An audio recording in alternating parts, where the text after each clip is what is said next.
Without following his career closely or understanding how far takes from mainstream sports outlets like ESPN can be from reality, the Bol Bol situation might be very confusing.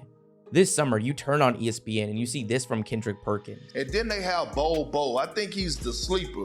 He's going to show up and show out this season for the Phoenix Suns, and I feel like he's going to be one of those guys that's going to be up for the race for as a candidate off the bench for as Defensive Player of the Year. I feel like they're going to put a spark up. Then the season starts. You're watching TNT. You're there to see the #1 pick in the draft, Victor Wembanyama, one of the greatest prospects in the history of the sport, take on the Phoenix Suns with Bol Bol. But you don't see that. The dark horse candidate for Defensive Player of the Year is sitting on the bench the entire game. But at halftime, you see Shaq saying this. Reggie a little bit. He talks about he's never seen a guy like Wembanyama. Yes, you have. His name is Bol Bol. You think Bol Bol? Let me Why do we see Bol Bol time and time again being talked about in this way, but still struggling to get on the court? Really even hold on to a roster spot? Well, Bol Bol is the collision of a lot of things that typically create misconceptions surrounding who a player actually is. There was a time when he was looked at as a future foundational piece of a franchise, a potential future star in the league. In fact, this is the Bol Bol that Shaq is most familiar with. Despite being one of the most recognizable faces in NBA commentary, Shaq doesn't watch much of the NBA. He watches at least a portion of the games he's obligated to for his role on Inside the NBA, but it doesn't sound like he's even watching much of those games. Shaq has one eye, like a quarter eye on the game, about a half an eye. Then he's either DJing. Oh, Lord. No, literally. Literally. DJing, one ear open, and he's DJing, and he's watching the game. Then, oh, man. Then 5 minutes later, this is, man up, this is the Icy Hot. Yeah, how you doing? Then of these games that Shaq has watched with a quarter of his eye, since being drafted in 2019, only one of those games has featured Bol Bol even somewhat significantly, a November 1st matchup last year between the Magic and Thunder.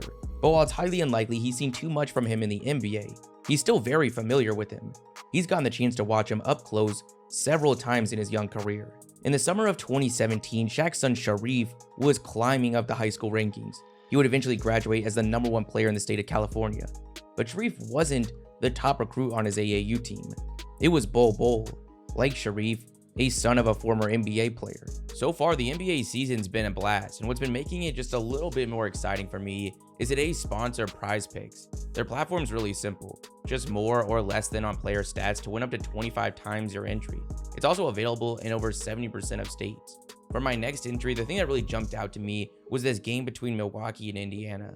With Milwaukee not looking like the defensive unit we've come accustomed to, and the Pacers playing at historic levels of pace, this should be a shootout, giving me the best player on each team's combo of points, rebounds, and assists, Tyrese Halliburton and Giannis Antetokounmpo.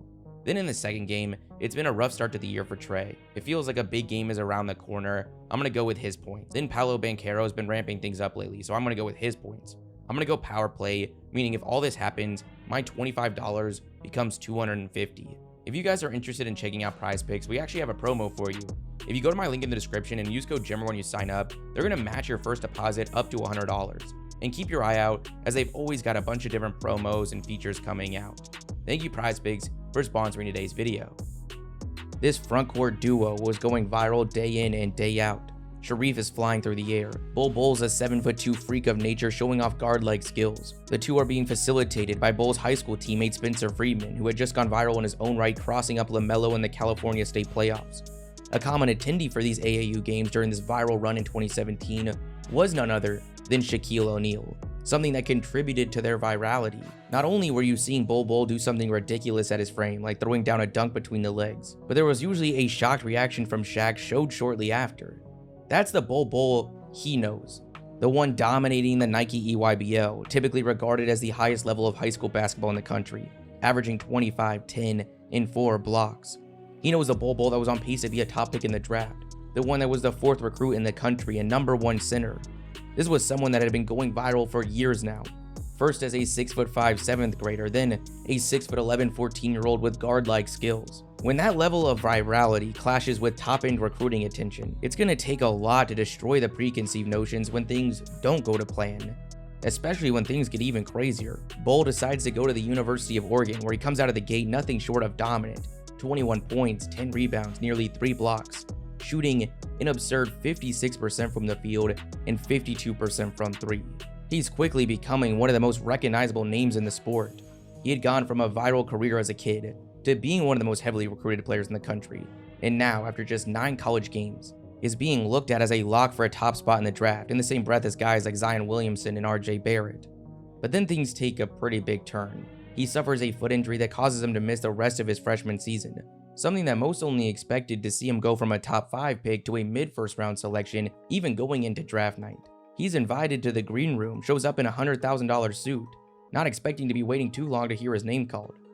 Unfortunately, to the surprise of him and pretty much everyone, pick after pick goes by, eventually the entire first round. Still nothing. It's not till the 44th pick in the second round where we see a team finally take the chance. The Denver Nuggets, a team that didn't have a role for him early on. He would spend a majority of his rookie season without even touching the court. His debut wouldn't come till 66 games in the regular season. At this point, we're in the NBA bubble. But while he wouldn't be able to maintain a role into the playoffs with Denver, that stretch of regular season games in the bubble actually featured a decent amount of Bol Bol, more than enough to reinvigorate the hype and excitement. He was producing highlight moments you just don't typically see from someone that's 7'2", solidifying the widespread belief that all he needed was just opportunity. But over the next 2 seasons with Denver, that opportunity never came. He rarely even took the court. When he did, it was for an average of just 5 minutes. Then ahead of the trade deadline in his 3rd season, he gets traded to Detroit. But the deal falls through. He fails a physical, and Detroit decides to veto the trade. Shortly after, he would get surgery on his left foot. The injury that ended his freshman season, that was on the right foot. But despite that, the Nuggets are still able to trade him shortly after, sending him to Boston in a 3-team deal, who shortly traded him once again, this time to the Orlando Magic. A rebuilding team banged up with injuries, a scenario that produced his first role in an NBA rotation. In the following season opener, he's getting 17 minutes. 6 games into the year, he's in the starting lineup. He then proceeds to go on a 16-game stretch, where he averages 15 points, 9 rebounds, and 2 blocks, shooting with incredible efficiency from both the field and from 3. This is someone that had the talent profile, at one point was one of the most sought-after prospects in the country, that's now putting up legit box score production, and doing it while, as he's always done, filling up the highlight reel, blocking threes, dribbling the ball at 7'2", hitting step-back jumpers. But then things start to slow down. After missing 5 games in the health and safety protocols, he loses his starting spot. After the new year, he averages just 9 points and 6 rebounds, shooting 26% from 3. And following this season, he's waived. But that stretch of time is rarely, if ever, talked about. Once he signs with the Suns, it's ignored. That start of the season gave millions the confirmation bias they needed to overhype what he was about to bring to the Phoenix Suns, something guys like Kendrick Perkins were more than happy to feed into. But unfortunately, despite Phoenix being riddled with injuries already, despite their starting center Yusuf Nurkic getting into foul trouble multiple times so far, there hasn't been a role for Bol Bol at all, a combined 6 minutes at the end of blowouts. But despite that lack of playing time, he's still somehow a topic of conversation. Shaq saying, "We've already seen someone like Wembanyama, Bol Bol." And that's the last piece of this equation. You've got early virality, at one point actually being a legit top recruit, and a playstyle or ability that produces these clips that allow for a take like this to survive. See, in some ways, Shaq isn't wrong. Yes, very few players even attempt to handle the ball at these absurd frames. But when we're talking about someone like Victor Wembanyama, that shouldn't be nearly enough to come up on the biggest NBA broadcast. Something that's going to further solidify the misconception of who Bol Bol is, at least compared to someone like Wemby. Now, there is something to be said about how this could have become a legit conversation without the injuries that Bol Bol dealt with, but that's something we'll never know. And while it does appear like Bol Bol was about to put together one of the most dominant freshman seasons we've ever seen, there needs to be some more context surrounding that collegiate production. If you're not familiar, to start the college season, teams play out-of-conference opponents. In his case at Oregon, which is in the Pac-12, instead of playing USC, UCLA, Washington, Arizona, Stanford, it's Green Bay, Texas Southern, Eastern Washington, Omaha. Now, there was still some decent opponents mixed in there, Iowa, Syracuse, Houston, but the chances he would have been able to maintain that production into conference play is very slim. So while on paper, Wembanyama's stats look very similar in his season leading up to the draft, they are not. 22 points a game is rarely seen in Europe, especially from a 19-year-old. He did that over a 34-game sample against professionals. He maintained his production deep into the year and led his team to the French League finals. Even though both him and Bol are freakishly big, Wembanyama is still in his own tier. At the combine, Bol Bol measured in at 7'2" with shoes and a 7'7" wingspan. Wembanyama is 7'4" with an 8-foot wingspan, something that's only been topped by Taco Fall and Bol Bol's father Manute. We tend to lump these players over 7 foot together, but don't do this for everyone else. We don't look at 6'5" compared to 6'3" as very similar. We don't look at a 6'5" wingspan the same way we look at a 6'10" one. A lot of times in sports, you'll hear things like what we heard from Shaq. Wemby is just way more consistent. It's an effective talking point that makes it sound like the gap between the two is way smaller than it actually is. It sounds good, but it's meaningless. Ben Simmons has the physical ability to shoot the ball beyond the perimeter. We see it in pregame, during the summer. We've seen him knock down 5 in his NBA career so far to this point. So you could say, the difference between Ben Simmons and Curry as a shooter is Curry's just more consistent. This is the same thing you have here. While yes, you can put clips of both Wembanyama and Bol Bol sending back a three-pointer and then scoring off the dribble on the other end, they're not similar at all. Aside from the fact that Wemby is just much bigger, stronger, and faster than Bol, the two have a much different skill set. While in college, Bol posted some ridiculous shooting efficiency. Because of the small sample size, that's from just 25 three-point attempts and 23 in the mid-range. Most of those makes at both ranges actually came off the catch. Off the dribble, he went just 2 for 11 as a jump shooter. He's got a really low and slow shot that really negates any advantage that comes along with that crazy height. Compare that to Wemby's typical elevation and release point on his jumper. What we really saw from Bol Bol during his college dominance, contrary to popular belief, was a dominant post-up player. This is where 30% of his attempts were. He was thriving against smaller competition. He wasn't able to establish great position, but jump hooks and spin drives to the rim were getting it done. He wasn't fast enough to thrive in transition. He wasn't a great passer. Some of the clips give the impression he had this great handle, but rarely did that ever lead to anything impactful. But what about the NBA? What did we see from Bol Bol last season? He grabs the rebound, then takes Jokic off the dribble for the slam. Blocked 3, transition slam, off the dribble 3.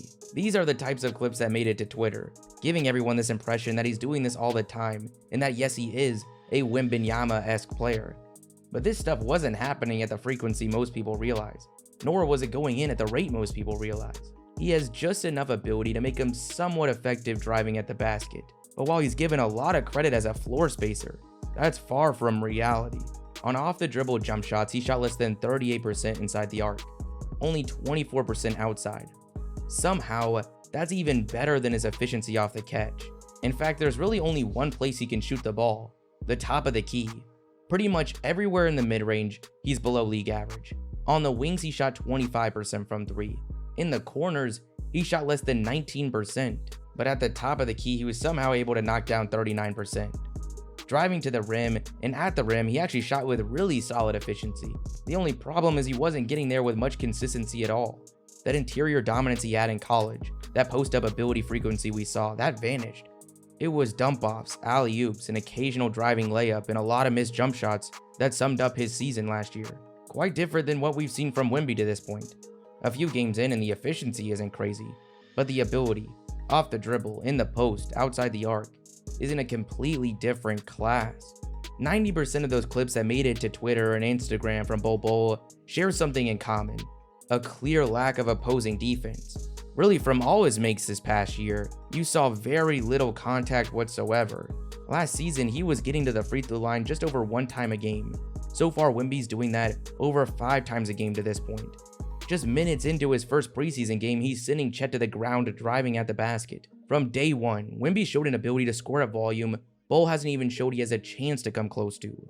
But hey, because his handle hasn't been super clean so far, there's been some bad turnovers, some bad passes, far from elite efficiency. Maybe you're not sold that these two skill is all that far apart. That's delusional, but what absolutely can't be debated, why mentioning them in the same breath is absolutely ridiculous, is defense. Right now, right this second, Wemby's one of the best defenders in the league. When you've got a play by Cedi Osman, Doug McDermott, and Malachi Branham, and the team's giving up 150 points to the Pacers, it might not always seem that way, but right now there is no better contest in the league than the one from Wembanyama. Of every single starter, he is leading the entire league in defended field goal percentage at 30%.